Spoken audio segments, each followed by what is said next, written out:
O sea después me confirmó que había sido el autor de los manifiestos, y eso es irrefutable por varias razones. Una, porque cuando en el año 44, 2 años anteriores a Madrid, se creó la revista Arturo, la primera revista de vanguardia importantísima en el Río de la Plata.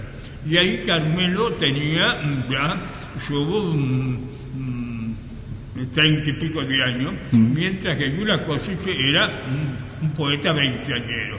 Por razones simplemente biológicas, el autor teórico del movimiento tenía que ser Carmelo, porque además tenía una formación universitaria en la Facultad de Artes y Letras, y porque también tenía un bagaje cultural que lo había heredado de su conocimiento personal con Joaquín Torres García, porque todo el movimiento surgió precisamente a raíz de Torres García, que era en los años 30 la vanguardia en el Río de la Plata. Y no sé... Los muchachos jóvenes tratando de trascender los códigos torresgarcianos, hicieron del cuadro una nueva modalidad estética. ¿Qué quisieron hacer? Quisieron estallar, quebrar la estructura rectangular del cuadro.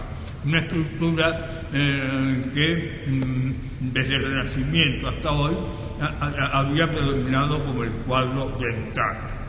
Y entonces, al alterar la disposición del cuadro y hacer una estructura poligonal, el marco irregular incorporado como una estructura dentro del cuadro mismo,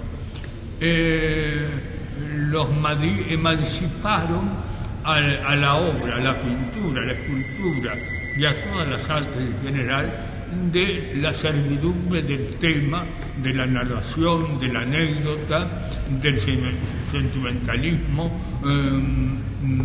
Lo emanciparon de la estructura estática, del punto de vista único, y de la incorporación a través de esa dinámica del exterior, de las superficies irregulares,